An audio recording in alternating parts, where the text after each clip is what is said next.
तो क्वेश्चन है हमारे सामने, find the optimum solution of the given cost matrix and apply optimality test. Optimality test लगाना है यहाँ पर, ये चेक करना है कि जो सॉल्यूशन आप निकाल रहे हैं वो ऑप्टिमम सॉल्यूशन है भी या नहीं। तो उसको टेस्ट लगाने के लिए हम यहाँ जो मेथड यूज करेंगे उसको हम बोलते हैं मॉडिफाइड डिस्ट्रीब्यूशन मेथड, और शॉर्ट में हम बोलते हैं मोदी मेथड।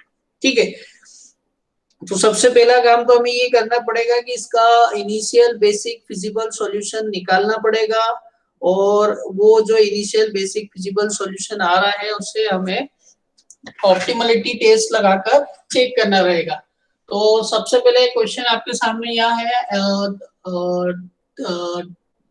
सप्लाइंग सेंटर है यहाँ पर हमारे पास 3, O1, O2 and O3। O1 can supply 7 units of material, O2 can supply 12 units of material, O3 can supply 11 units of materials. While the requirement from the destinations are, D1 requires 10 units of material, D2 requires 10 units of material and D3 requires 10 units of material.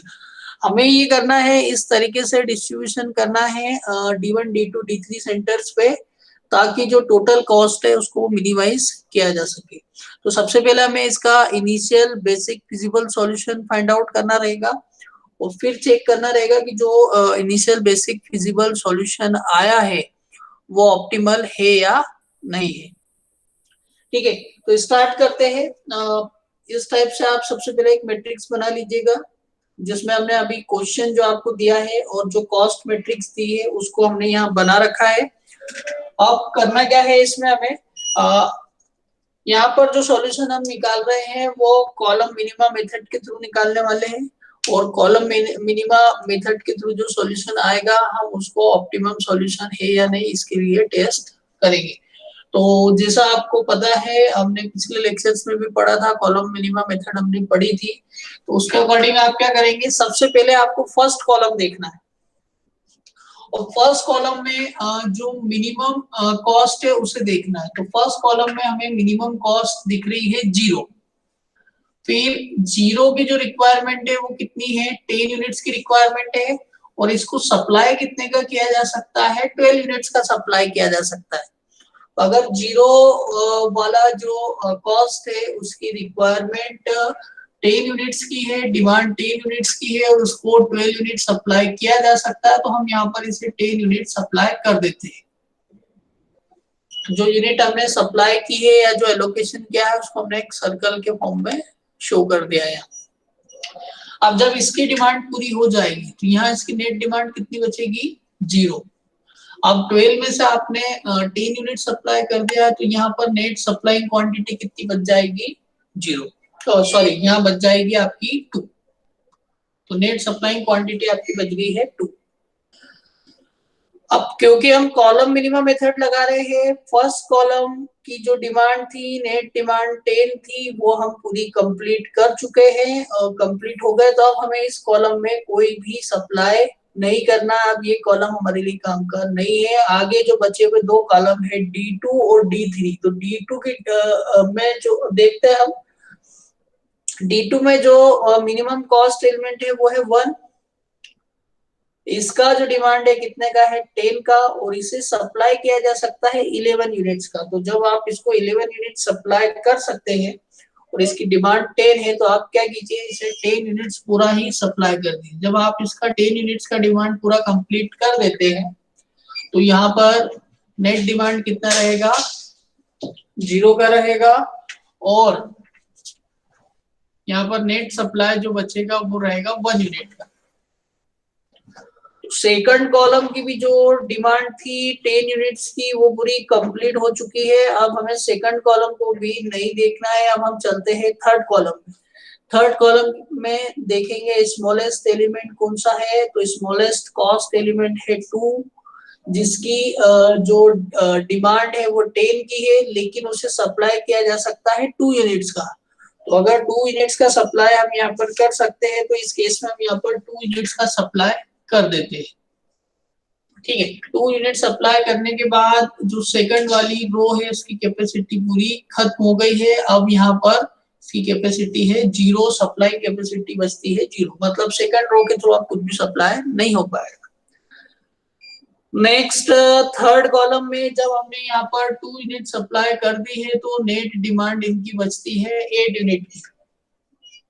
तो next smallest element कितना है? Next smallest element हमको दिख रहा है 5, जिसकी demand है 8 units की, लेकिन उसको सप्लाई किया जा सकता है 1 यूनिट का, क्योंकि सप्लाई हम 1 यूनिट ही कर सकते हैं, इसलिए हम यहाँ 1 यूनिट का सप्लाई कर देते हैं।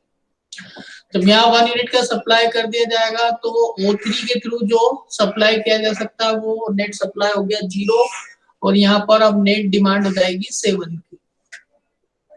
थर्ड कॉलम अभी भी कंप्लीट नहीं हुआ है, तो थर्ड कॉलम का एक एलिमेंट बच रहा है 6, जिसकी डिमांड है 7 यूनिट्स की, और उसको सप्लाई भी किया जा सकता है 7 यूनिट का। तो आप यहाँ पर 7 यूनिट पूरा जो सप्लाई है वो कर दीजिए।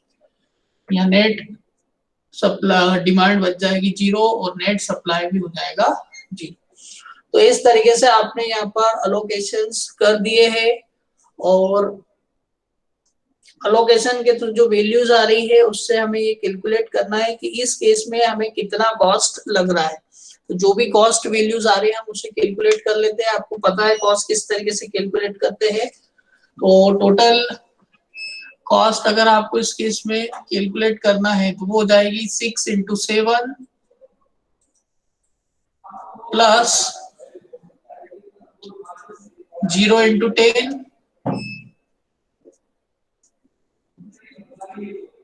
Plus 2 × 2 plus 1 × 10 plus 5 × 1। इस तरीके से देखते हैं हम कितना हो रहा है। 42 plus 0 plus 4 plus 10 plus 5।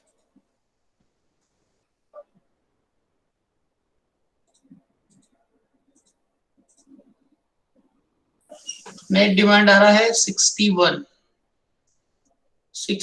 Rupees और 61 रुपीज यूनिट्स। अभी यूनिट्स इसकी थाउजेंड्स में भी हो सकती है, 100 में भी हो सकती है। तो 61 रुपीज का वहां पर टोटल कॉस्ट लग रहा है इस केस में।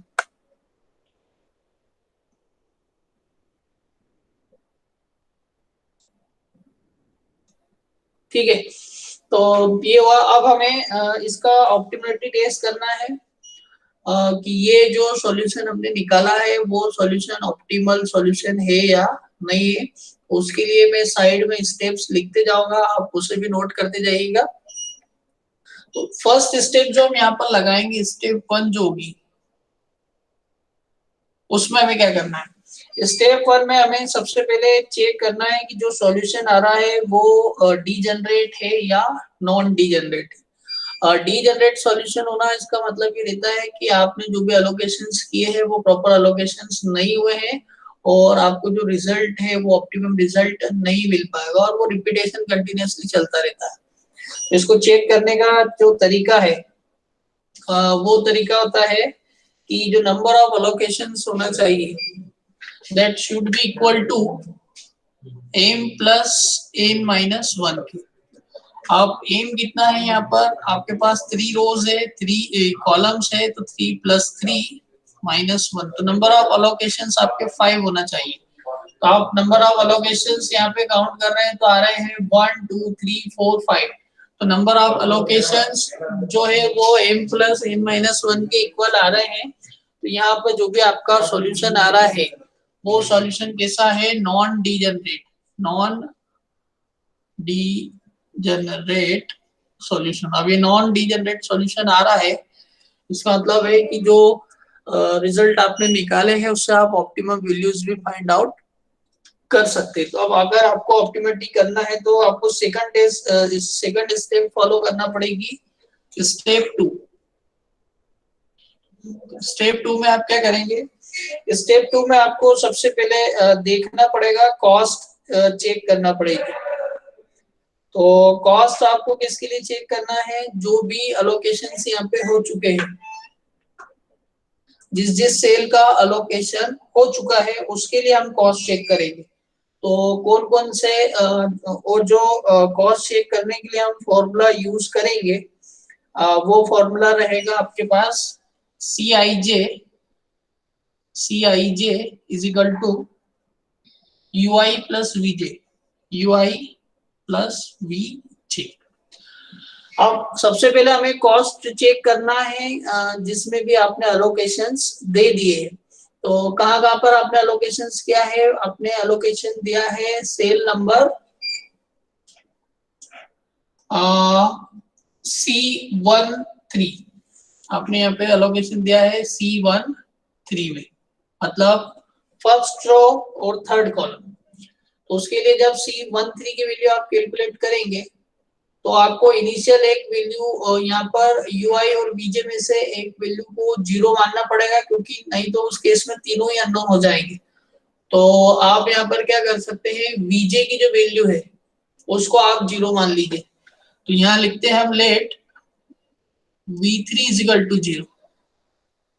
तो जनरल कन्वेंशन क्या रहता है कि फर्स्ट रो में अगर कहीं पे अलोकेशंस दिया हो तो उस रो में जिस कॉलम में अलोकेशन दिया होता है उसका जो एलिमेंट होता है उस कॉलम का एलिमेंट को हम स्टार्टिंग में 0 मान लेते हैं। तो यहाँ पर हमने थर्ड रो का थर्ड कॉलम का जो एलिमेंट है V3 एलिमेंट जो आ रहा है उसको हमने क्या मान लिया 0।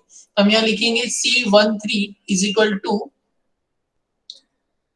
U1 plus V3, U1 plus V3, क्योंकि फर्स्ट रो में आई की वैल्यू हो जाएगी 1 और थर्ड कॉलम का एलिमेंट है इसलिए जे की वैल्यू हो जाएगी 3। तो क्योंकि C13 की वैल्यू कितनी है, C13 की कॉस्ट वैल्यू है 6, तो यहाँ लिखेंगे हम 6 is equal to U1 plus 0, V3 value हमने 0 लिए तो यहाँ से आपको एक वैल्यू मिलेगी U1 is equal to 6, U1 is equal to 6।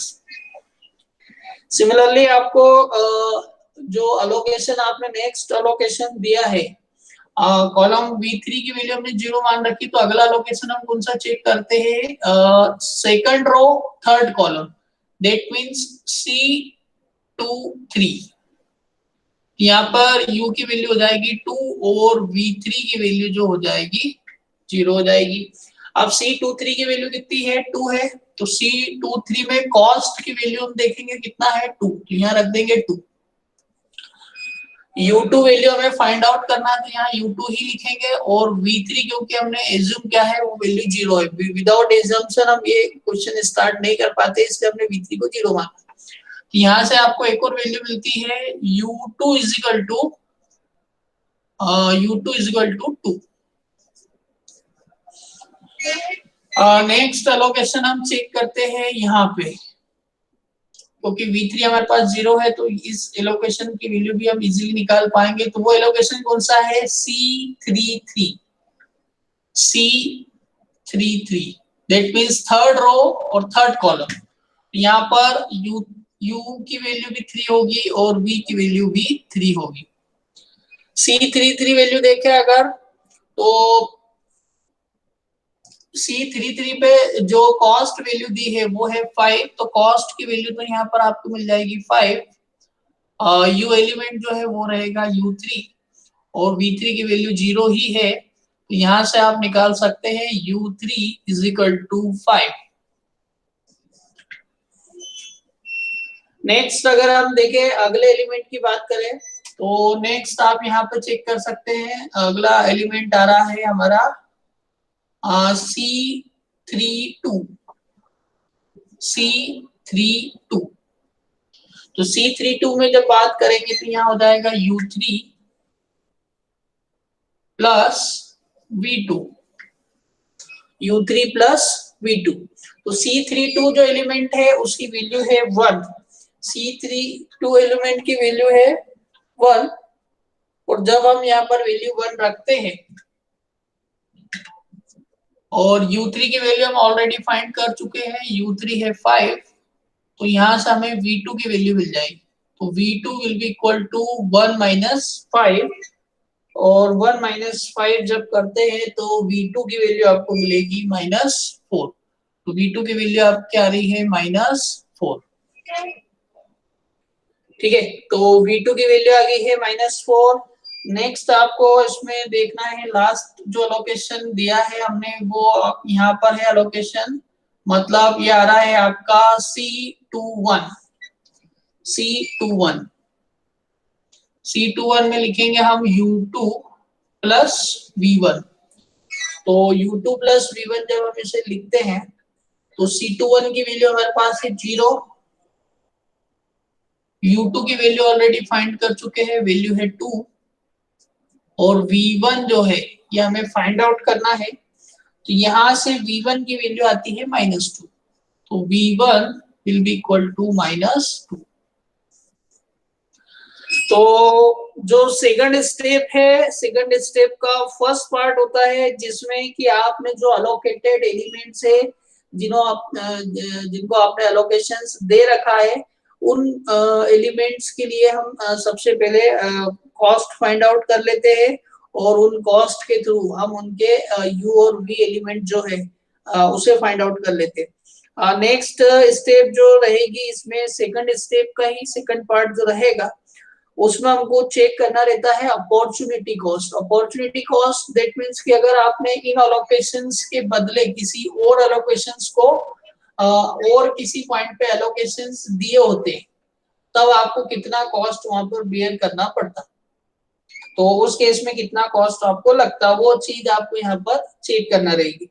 तो इसी में नेक्स्ट स्टेप रहेगी to find the opportunity cost. अब अपॉर्चुनिटी कॉस्ट जो है वो फाइंड आउट करने के लिए आप फॉर्मूला लिखेंगे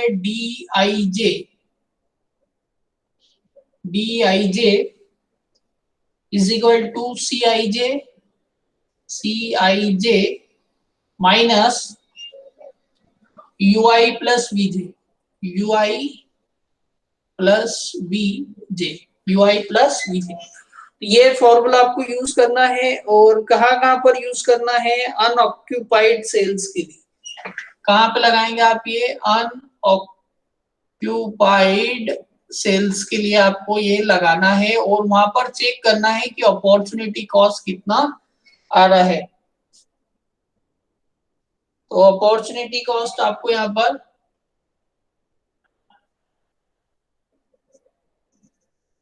कैलकुलेट करना रहेगी।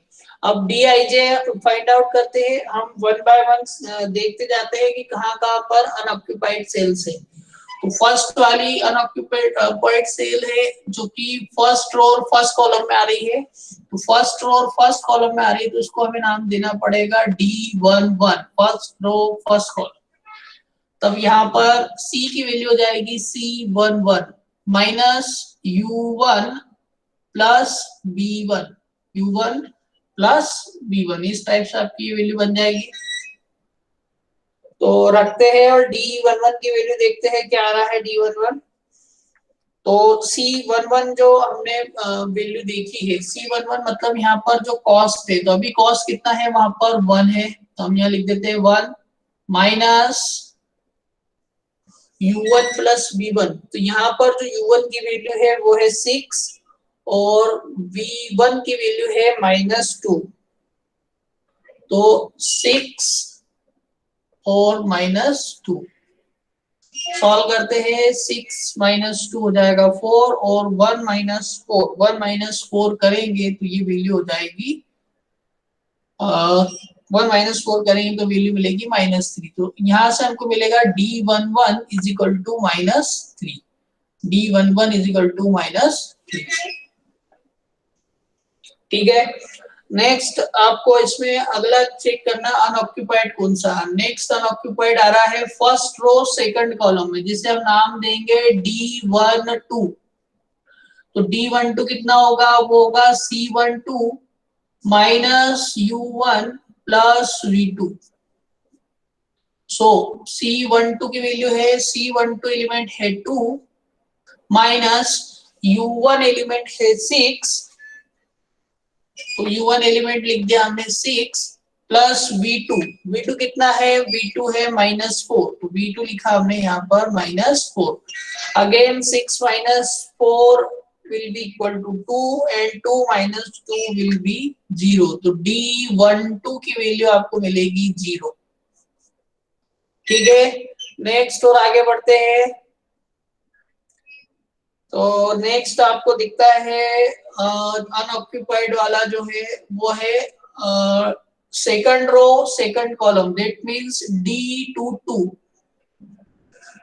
D22 आपका होगा C22 minus C22 minus U2 plus V2। तो C22 एलिमेंट कितना है आपका, कॉस्ट है यहाँ पर 4 माइनस U2 की वैल्यू चेक करते हैं, U2 वैल्यू है 2 प्लस V2 है -4। तो 4 माइनस माइनस माइनस मिलके हो जाएगा प्लस, तो 4 + 2 6। तो यहाँ पर आपको D22 मिल जाएगा 6। तो D22 एलिमेंट की वैल्यू भी आपके आ गई है 6। नेक्स्ट अगला अनऑक्यूपाइड सेल जो है वो है D31। इसको आपको लिखना पड़ेगा C31 minus U3 plus V1, U3 plus V1। तो C31 एलिमेंट की वैल्यू है 3 माइनस U3 की वैल्यू जो आई है वो है 5, यहां लिख देते हैं 5 प्लस V1 कितना है, V1 है -2। 5 - 2, तो 5 - 2 हो जाएगा 3 और 3 - 3 0। सो D31 की वैल्यू आ जाती है 0। तो यहाँ पर हमने अभी चेक किया कि जो अपॉर्चुनिटी कॉस्ट है उसकी वैल्यू कितनी आ रही है। अगर ये अपॉर्चुनिटी कॉस्ट के जितने भी एलिमेंट है ये सभी हमें पॉजिटिव मिल जाते हैं, कि जितने भी एलिमेंट है ये अगर हमें पॉजिटिव मिल जाते तो इसका मतलब ये था कि जो भी हमने काम किया है, जो अलोकेशंस हमने किए हैं वो अलोकेशंस हमारे ऑप्टिमम है, और अब हमें इसे और ऑप्टिमाइज करने की जरूरत नहीं है। लेकिन इस केस में क्या हो रहा है कि यहाँ पर D11 एलिमेंट की जो वैल्यू आई है वो नेगेटिव वैल्यू आ रही है। इसका मतलब है कि ये जो कॉस्ट अभी हमें एप्लीकेबल हो रही है इस कॉस्ट को हम और मिनिमाइज कर सकते हैं। कितना मिनिमाइज कर सकते हैं, इन मल्टीपल ऑफ 3 के मल्टीपल में, दैट मींस 3 6 9 12, इतना हम इस कॉस्ट को अभी मिनिमाइज कर सकते हैं। इतना मिनिमाइज करने की अपॉर्चुनिटी अभी हमारे पास है। तो अगर ऐसा है तो जो हम सॉल्यूशन की स्टेप लिख रहे हैं उसकी थर्ड स्टेप में हमें क्या चेक करना होता है, स्टेप 3 में हम चेक करते हैं कि ऑल दी Dij वैल्यूज, मतलब Di की जितनी भी वैल्यूज है वो ग्रेटर देन 0 होना चाहिए, वो पॉजिटिव होना चाहिए। But here all the Dij values are not greater than 0, hence there are some chances of finding out an optimum solution।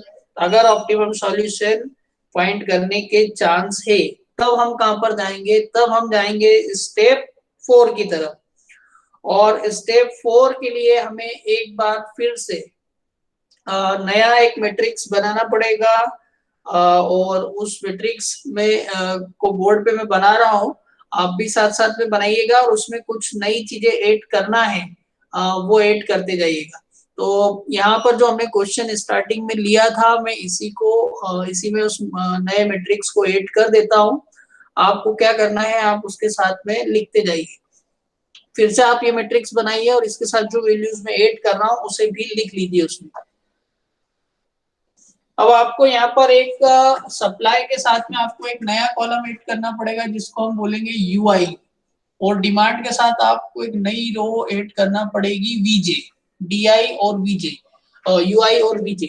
जो UI वैल्यूज आपने अभी कैलकुलेट की है, मतलब U1, U2 और U3 की जो वैल्यूज आपने कैलकुलेट की है वो यहाँ लिखा जाएगी। U1 की वैल्यू है 6 फर्स्ट रो के लिए, सेकंड रो के लिए वैल्यू आई है 2 और थर्ड रो के लिए वैल्यू आई है 5। ये वैल्यूज यहाँ लिखा जाएगी। वैसे ही VJ की जो वैल्यू है V1, V2 और V3, वो वैल्यूज यहाँ पर लिख देते हैं। V1 वैल्यू है -2, V2 वैल्यू है -4 और V3 क्योंकि हमने एज्यूम किया था 0, तो वो हम यहाँ लिख देते हैं। तो इस तरीके से एक नया टेबल हमें बनाना है। साथ साथ में जो अपॉर्चुनिटी कॉस्ट हमें मिली है, अनऑक्यूपाइड सेल्स के लिए जो अपॉर्चुनिटी कॉस्ट मिली है, दैट मींस जो डी वैल्यूज हमें मिली है, उन वैल्यूज को भी हमें यहाँ पर लिखते जाना है। तो किस तरीके से लिखेंगे यहाँ पर आप जो फर्स्ट वाला अनऑक्यूपाइड सेल है उसके लिए जो वैल्यू थी वो थी D11, उसकी वैल्यू कितनी आई है -3, तो आप यहाँ लिख दीजिए -3। तो यहाँ पे हमने लिख दिया -3।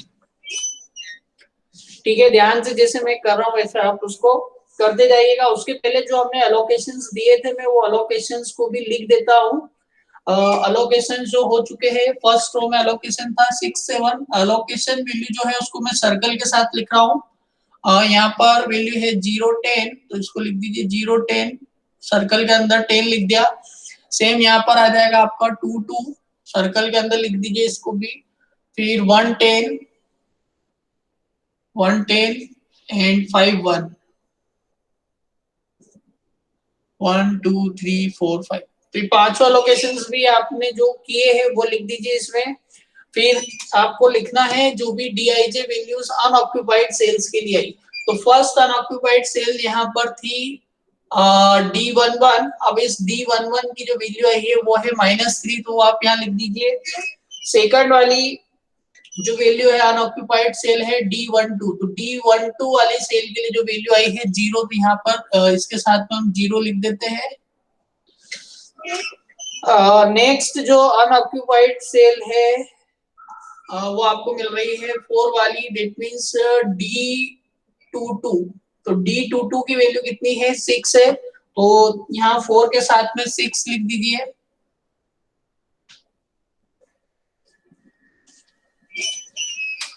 नेक्स्ट अनऑक्यूपाइड वैल्यू जो है वो है D31।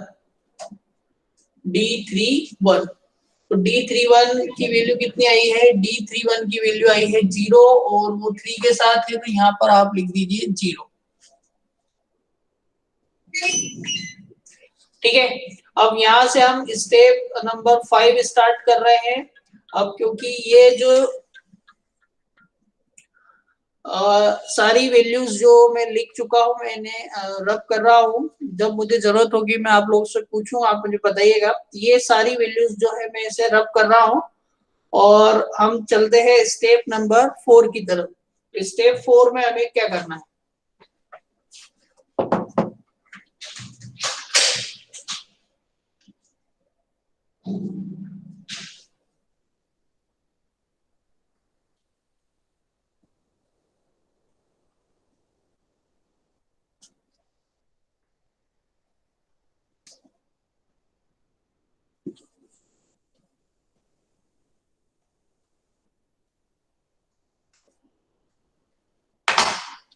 चलते हैं स्टेप 4 में।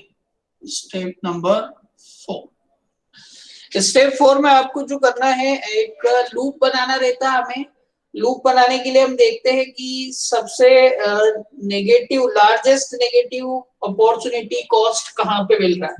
तो जहां पे सबसे नेगेटिव हाईएस्ट या लार्जेस्ट नेगेटिव अपॉर्चुनिटी कॉस्ट मिलता है, वहां पर हम एक प्लस का साइन बनाते हैं। तो अपॉर्चुनिटी कॉस्ट की जो वैल्यू है हमें दिख रही है वो 4 वैल्यू है, -3, 0, 6 और 0। तो हाईएस्ट नेगेटिव की बात करें तो यहाँ पर एक ही नेगेटिव दिख रहा है हमें, कौन सा है वो, -3 वाला। तो जहां पर ये वैल्यू दिख रही है इसकी जगह हम एक प्लस का साइन यूज करेंगे, प्लस साइन यूज कर लेंगे यहाँ पर। तो सबसे पहली स्टेप में है मार्क ए प्लस साइन। तो स्टेप नंबर 4 में आपको क्या करना है, सबसे पहले mark A plus sign having the largest negative opportunity cost. Mark a plus sign to the cell having highest negative opportunity cost। ठीक है, नेक्स्ट प्लस साइन जब आपने बना दिया है, इसके बाद आपको पूरा जो सेल कंप्लीट करना रहेगा। इसके बाद आपको नेक्स्ट रो में देखना पड़ेगा। नेक्स्ट रो में जहां पर अलोकेशन दिया है, नेक्स्ट रो में जहां पर भी अलोकेशन दिए हैं, वहां तक आपको एक एरो डॉटेड के थ्रू एक एरो से ज्वाइन करना पड़ेगा। तो यहाँ के बाद आप क्या करें, एक डॉटेड ऐसा बना लीजिए और एक एरो के थ्रू इसे ज्वाइन कर दीजिए।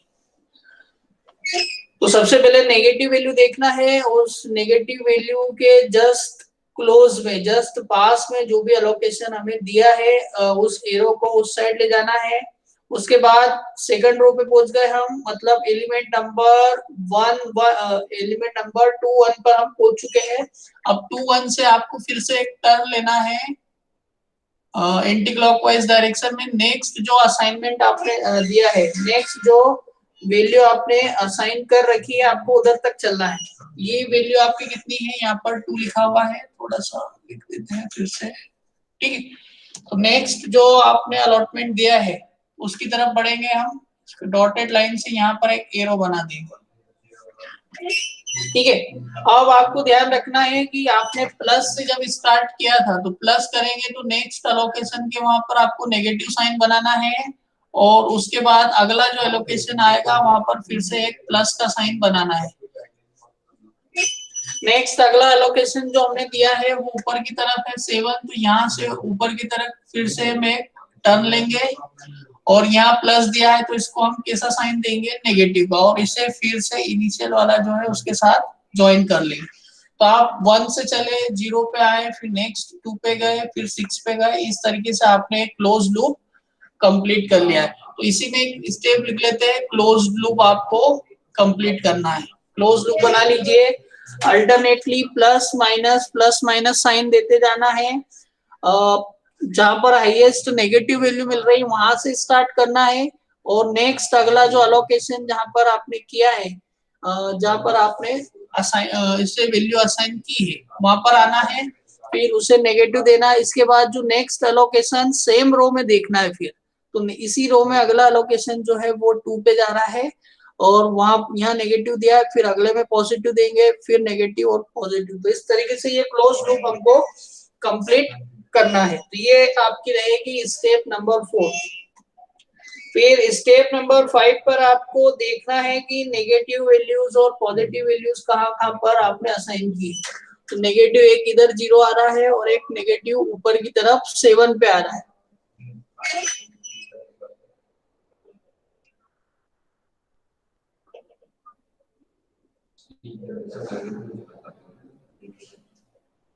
अब सबसे पहले अब जो स्टेप नंबर 5 रहेगी उसमें हमें क्या करना है, select the smallest quantity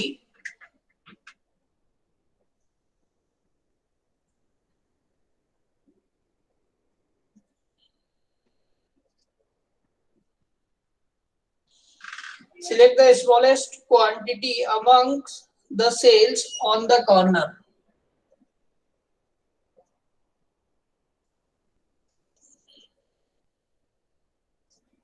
On the corner of the closed loop.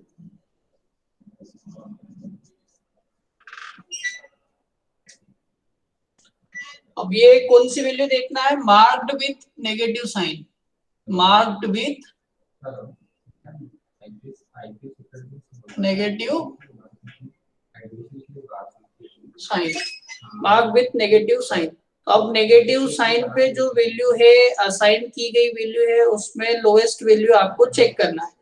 तो यहाँ पर दो असाइनमेंट है नेगेटिव के साथ, एक वैल्यू है 10 और एक वैल्यू है 7। अब 10 और 7 में देखा जाए तो जो स्मॉलेस्ट वैल्यू रहेगी वो रहेगी आपकी 7 वाली। तो 7 वाली जो वैल्यू है उसके लिए आपको अलोकेशन चेक करना पड़ेगी। अब ये जो 7 वैल्यू है, जहां पर आपका प्लस साइन है, जहां पर प्लस साइन है वहां पर अलोकेशन में से ऐड करना पड़ेगा, और जहां पर माइनस साइन है वहां पर इसको माइनस करना पड़ेगा। तो आपने देखा कि यहाँ पर लोएस्ट नेगेटिव वैल्यू कौन सी आ रही है, 7 आ रही है अलोकेटेड की हुई।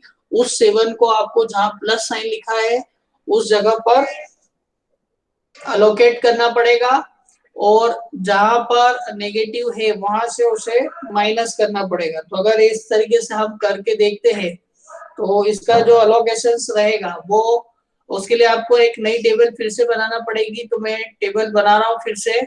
तो नेक्स्ट टेबल में हमें ये सारा काम वहां पर ऐड करके लिखना पड़ेगा। पहले टेबल बना लेते हैं, फिर हम आगे की प्रोसेस देखते हैं।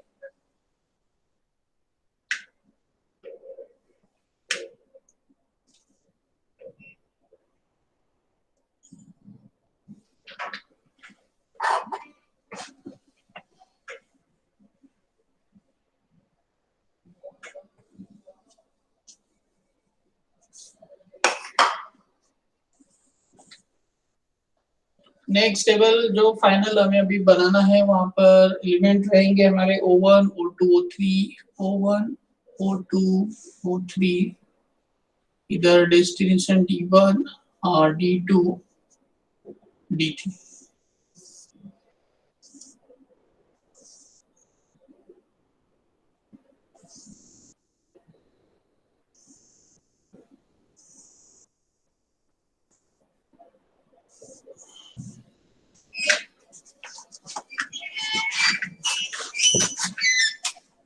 साथ में यहाँ आपकी डिमांड, और हमें नेक्स्ट स्टेप में वीजे वैल्यूज कैलकुलेट करना पड़ सकती है। तो यहाँ वीजे लिख देते हैं। यहाँ पर रहेगा सप्लाई, और यू आई वैल्यूज कैलकुलेट करना पड़ सकती है।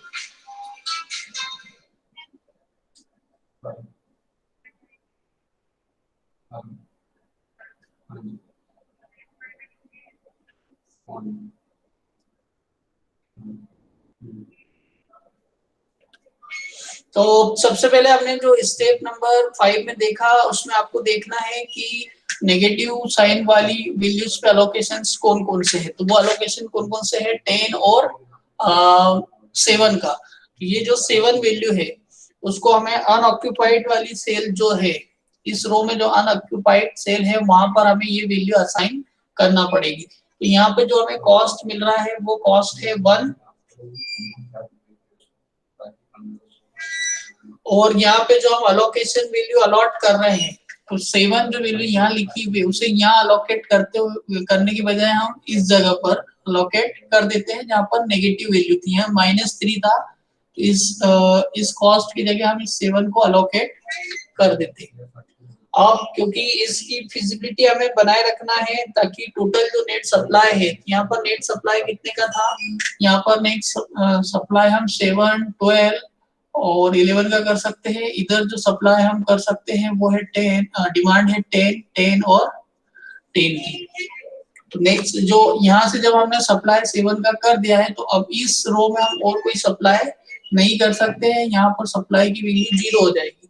तो जब ये वैल्यू सप्लाई की वैल्यू 0 हो जाएगी, तो इस कॉलम में, इस रो में जहां पर हमने पहले नेक्स्ट अलोकेशन किया था, वो अलोकेशन हमें वहां से हटाना पड़ेगा।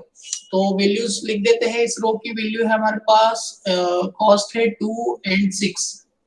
तो पहले जो अलोकेशन हमने फर्स्ट रो थर्ड कॉलम पे दिया था, वो अलोकेशन शिफ्ट करके हमने यहाँ पर दे दिया है फर्स्ट रो और फर्स्ट कॉलम में। इसलिए अब यहाँ पर हमें अलोकेशन देने की जरूरत नहीं है, क्योंकि नेट सप्लाई यहाँ पर 0 हो चुका है। सिमिलरली जब हम यहाँ पर बात करेंगे तो जहाँ नेगेटिव साइन वाला अलोकेशन है वहां पर हमें उस 7 की वैल्यू को माइनस करना पड़ेगा। तो जब हम 7 यहाँ से माइनस करते हैं तो यहाँ पर कॉस्ट है 0 का, और जब इसे इस 10 में से हम 7 वाला अलोकेशन माइनस करते हैं तो नेक्स्ट अलोकेटेड वैल्यू यहाँ पर हमें बचेगी 3। तो जब हम इसका कॉलम वाइज वैल्यू देखते हैं तो कॉलम वाइज ये वैल्यू रिड्यूस होके हो जाएगी 0, और अगर रो वाइज वैल्यू देखते हैं तो नेट सप्लाइंग कैपेसिटी जो इनकी बचती है वो हो जाएगी 9 की। ये अलोकेशन यहाँ पर कंप्लीट हुआ। नेक्स्ट जो प्लस का साइन है, देखिए 7 को जहां जहां माइनस साइन है वहां पर इस 7 को माइनस करेंगे, और जहां जहां प्लस साइन है वहां पर हम इसे ऐड कर देंगे। तो नेक्स्ट वैल्यू जो आ रही है कॉस्ट है वो है 4 और 2 3 1 5। तो नेक्स्ट जो 2 वाला जो जहां पर पॉजिटिव साइन आपको दिख रहा है उस जगह हमें इस अलोकेट वैल्यू 2 में 7 को ऐड करना पड़ेगा। तो नेक्स्ट अलोकेटेड वैल्यू जो हो जाएगी वो हो जाएगी आपकी 9। जब ये 9 होगी तो इस रो का टोटल जो सप्लाई है वो हो जाएगा 0। तो सेकंड रो भी हमारी यहाँ पर कंप्लीट हो जाती है। फिर हमें थर्ड रो के लिए चेक करना पड़ेगा, क्योंकि थर्ड वाली जो रो है वो क्लोज लूप में नहीं आ रही है, तो इसमें जो अलोकेशंस आपने पहले किए थे सिमिलर अलोकेशंस आप यहाँ पर कर सकते हैं। 1 के साथ आपने 10 का अलोकेशन किया था और 5 के साथ 1 का अलोकेशन किया था। तो इस तरीके से आप यहाँ पर अलोकेट कर दीजिए इसे। तो यहाँ पर भी 10 की डिमांड पूरी कंप्लीट हो गई है, तो ये हो जाएगा 0। यहाँ 9 + 1 10 पूरा हो जाएगा 0। 10 + 1 11 की जो रिक्वायरमेंट है वो पूरी, सप्लाइंग कैपेसिटी जो है वो भी हो जाएगी 0। तो ये नेक्स्ट अलोकेशंस आपको इस तरीके से मिल जाते हैं। इसके बाद आपको क्या करना है, इसके बाद आपको जो स्टेप नंबर 1 2 3 जो हमने लगाई थी अप टू स्टेप नंबर 4 वो सारी स्टेप फिर से रिपीट करना है, और ये चेक करना है कि वहां पर डीआईजे वैल्यू जो आ रही है वो सारी वैल्यू पॉजिटिव आ रही है या नहीं। अगर पॉजिटिव आ जाती है तो उस केस में हमारे जो अलोकेशंस हमने अभी दिए हैं वो सारे अलोकेशंस हमारे क्या हो जाएंगे, फिजिबल होंगे, और उस केस में जो सॉल्यूशन मिलेगा वो हमें ऑप्टिमम सॉल्यूशन मिलेगा। तो फिर से हम चलते हैं स्टेप नंबर 1 की तरफ। स्टेप नंबर 1 में हमने क्या लिखा था, सबसे पहले हमें चेक करना रहता है कि जो नंबर ऑफ अलोकेशंस होते हैं वो m + n - 1 के इक्वल होना चाहिए। यहाँ चेक करते हैं number of allocations m + n - 1 के इक्वल है कि नहीं। तो 1 2 3 4 5, तो नंबर ऑफ अलोकेशंस हमारे 5 है, और m + n मतलब 3 + 3 - 1, तो ये 5 = 5 आया। तो फर्स्ट वाली जो स्टेप है हमारी वो तो यहाँ पर फॉलो हो रही है। इसका मतलब जो सॉल्यूशन आ रहा है वो नॉन डीजेनरेट सॉल्यूशन है, और नॉन डीजेनरेट सॉल्यूशन है इसका मतलब ये है कि आप इसके थ्रू ऑप्टिमम सॉल्यूशन निकाल सकते हैं। नेक्स्ट आपको इसमें फिर फॉलो करना रहेगी स्टेप नंबर 2।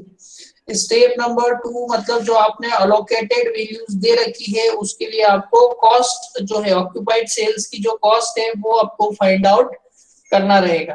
तो उसके लिए जो फॉर्मूला आप यूज करते हैं मैं फिर से लिख रहा हूँ एक बार, फॉर्मूला में लगाना रहेगा CIJ = UI + VJ। CIJ = UI + VJ। तो सबसे पहले चेक करना रहेगा कि आपने किस रो में अलोकेशन दिया है फर्स्ट। तो फर्स्ट रो में फर्स्ट अलोकेशन दिया है, तो इस रो में जो कॉलम आ रहा है मतलब 7 के साथ जो फर्स्ट वाला कॉलम आ रहा है उसका जो भी एलिमेंट है उसको हम वैल्यू असाइन करेंगे 0। तो V1 की वैल्यू मैं यहाँ असाइन कर देता हूँ 0। तो V1 को मैंने असाइनमेंट दिया है 0, इसको वैल्यू असाइन कर देते हैं 0 की। तो नेक्स्ट जो फर्स्ट ऑक्यूपाइड सेल आ रही है वहां का जो कॉस्ट है वो है, उसे हम नाम उसको पहले तो नाम लिख देते हैं हम, उससे नाम है C11, तो वो होगा U1 + V1। तो C11 की जो कॉस्ट है वो है 1, और U1 वैल्यू हमें फाइंड आउट करना है। V1 वैल्यू जो है हमने इसे नाम दिया है 0, तो V1 को मैं रख देता हूँ 0। तो यहाँ से U1 की वैल्यू मुझे मिल जाएगी 1। तो U1 = 1। नेक्स्ट जो ऑक्यूपाइड सेल है वो मुझे मिल रही है C21। C21 तो C21 होगा U2 + V1, अगेन V1 की वैल्यू हमने 0 रखी है, C21 पे जो कॉस्ट है वो 0 है, तो U2 प्लस 0, तो यहाँ से आपको मिल जाएगा U2 इज इक्वल टू 0, तो U2 की वैल्यू भी हमने यहाँ से निकाल ली, वो वैल्यू आ रही है 0। नेक्स्ट आपको अलोकेटेड वैल्यू मिल रही है C2 C3, या इधर वाली अगर हम देखें इस रो में C2 3 second row third column पे किया जाएगा C2 3, तो आपका आ जाएगा U2 प्लस V3। तो C23 जो एलिमेंट है, C23 एलिमेंट की जो कॉस्ट है वो है 2, तो यहाँ पर C2 एलिमेंट की कॉस्ट है 2, U2 एलिमेंट 0 है, तो यहाँ से हम V3 की वैल्यू निकाल सकते हैं। V3 वैल्यू जो हो जाएगी, V3 की वैल्यू आ जाएगी आपके पास 2। तो जो वैल्यूज आती जा रही मैं टेबल में लिखते जाता हूँ। U1 वैल्यू मुझे मिल चुकी है 1, यहाँ लिख देते हैं। इसके बाद U2 वैल्यू जो है वो आई है 0, तो यहाँ लिख देते हैं 0। और V3 वैल्यू जो मुझे मिल चुकी है वो है 2, तो यहाँ लिख देते हैं 2। नेक्स्ट जो ऑक्यूपाइड सेल मिल रही है वो है C32, या इसके पहले 33 फाइंड करना इजी रहेगा, तो हम देखते हैं इसके लिए वैल्यू C33 होगा U3 प्लस V3, क्योंकि V3 यहाँ पर फाइंड आउट हो चुका है, V3 इक्वल टू 2 हमने पता कर लिया है, और तो U3 हम इजीली निकाल सकते हैं। तो C33 की वैल्यू है, कॉस्ट जो यहाँ पर दिया है वो है 5 U3, और V3 की वैल्यू है 2, तो यहाँ से हम U3 की वैल्यू निकाल सकते हैं। U3 इज इक्वल टू मिल जाएगा हमें 3, तो U3 की वैल्यू हमें मिल जाती है 3। अब सिर्फ हमें V2 की वैल्यू फाइंड आउट करना है, और हमारे पास एक ऑक्यूपाइड सेल बच रहा है जिसका नाम है C32 को हम लिख सकते हैं U3 प्लस V2, तो U3 प्लस V2 जब लिखा हमने इसे, तो C32 पे कॉस्ट कितना है 1 का, U3 वैल्यू जो आई है वो 3 आ चुकी है, और V2 वैल्यू जो आई है वो 0 आई है। सॉरी, V2 की वैल्यू हमें यहाँ से फाइंड आउट करना है, तो V2 की वैल्यू जो होगी वो हो जाएगी V2 इज इक्वल टू -2, तो V2 की वैल्यू आ जाएगी -2, यहाँ लिख देते हैं V2 इज इक्वल टू -2। ठीक है, तो अब ये जो CIJ से U और V की वैल्यू निकाली है, इस वैल्यूज का यूज हम करते हैं अपॉर्चुनिटी कॉस्ट निकालने के लिए, opportunity cost for unoccupied cells. तो opportunity cost for unoccupied cells के लिए हम क्या करेंगे, फिर से हमें यहाँ पर DIJ वैल्यूज कैलकुलेट करना पड़ेगी, और चेक करना पड़ेगा कि DIJ में सारे एलिमेंट पॉजिटिव आ रहे हैं या नहीं आ रहे। अगर कोई एलिमेंट पॉजिटिव नहीं आता है, दैट मींस नेगेटिव आता है, तो वहां पर फिर से आपको अपॉर्चुनिटी कॉस्ट को रिवाइज करना पड़ेगा, और वही सारी स्टेप फॉलो करना पड़ेगी जो अभी तक हमने फॉलो की है। तो नेक्स्ट हम देखते हैं जो अपॉर्चुनिटी कॉस्ट निकालने का फॉर्मूला होता है, उसे लिख देता हूं मैं। Opportunity cost DIJ is equal to CIJ minus UI plus VJ, इस तरीके से आप लिख लीजिए इसे। अब आपको देखना अनऑक्यूपाइड सेल्स आपकी कहाँ पर है। तो अनऑक्यूपाइड सेल्स को अगर हम चेक करें, तो अनऑक्यूपाइड सेल्स जो हमको मिल रही है फर्स्ट रो सेकंड कॉलम पे मिल रही है। फर्स्ट रो सेकंड कॉलम में अगर ये वैल्यू मिल रही है, तो इसे नाम हम देते हैं D11। तो D11 की वैल्यूज अगर हम चेक करें, तो फर्स्ट रो फर्स्ट कॉलम के लिए ये वैल्यू जाएगी आपकी C11 minus U1 plus V1, तो सॉरी ये वैल्यू है D12, अनऑक्यूपाइड वाली वैल्यू है D12, तो इसे 12 लिखिए, D12 C12 U1 plus V2।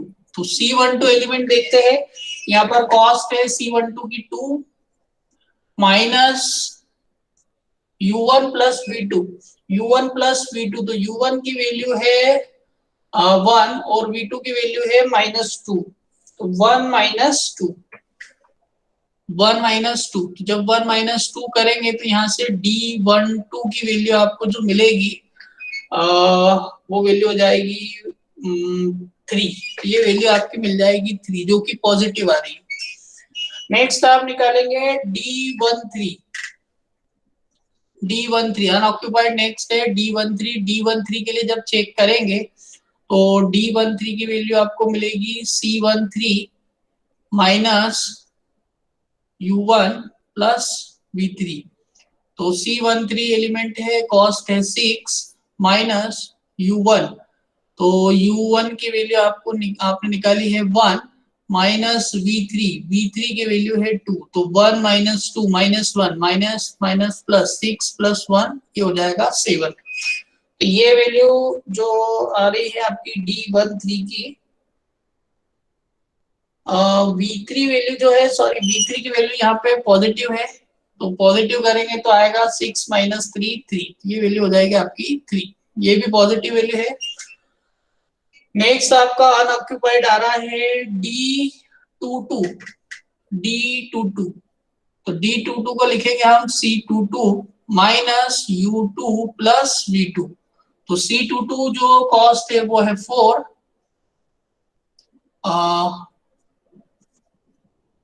4 minus U2 plus V2, तो U2 है आपका 0 और V2 है -2, तो 0 - 2, तो ये वैल्यू हो जाएगी आपकी 6, तो D22 की वैल्यू भी आ रही है 6, जो कि पॉजिटिव है। अब नेक्स्ट अनऑक्यूपाइड जो सेल है वो है आपकी D31,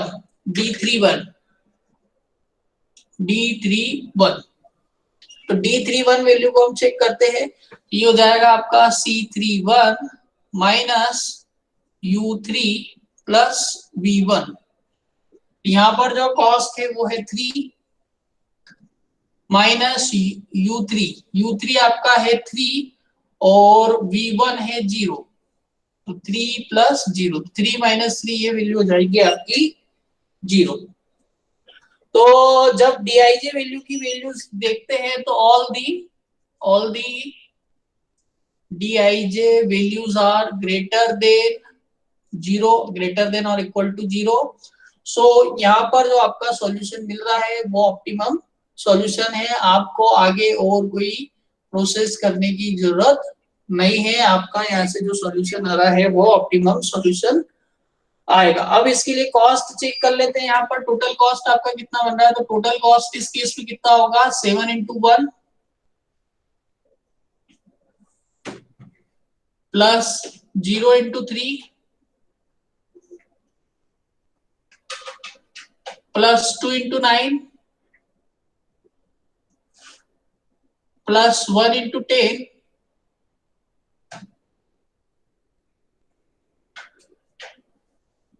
और प्लस 5 × 1।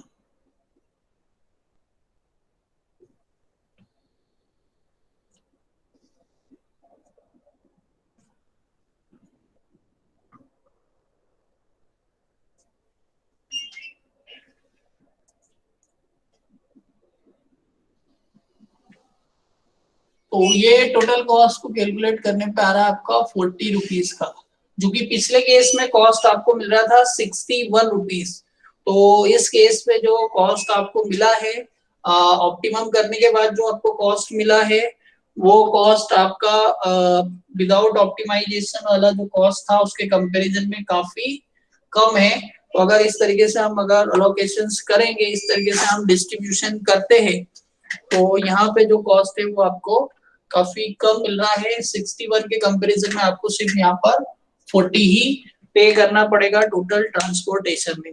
तो इस तरीके से आप मोदी मेथड का या मॉडिफाइड डिस्ट्रीब्यूशन मेथड का यूज करके ऑप्टिमम कर सकते हैं आप किसी भी ट्रांसपोर्टेशन प्रॉब्लम को। आपको यहाँ पर जो भी स्टेप्स है काफी प्रॉपरली यूज करना है, और अगर आप अच्छे से स्टेप्स का यूज करते हैं तो आप ये क्वेश्चन काफी इजीली सॉल्व कर पाएंगे।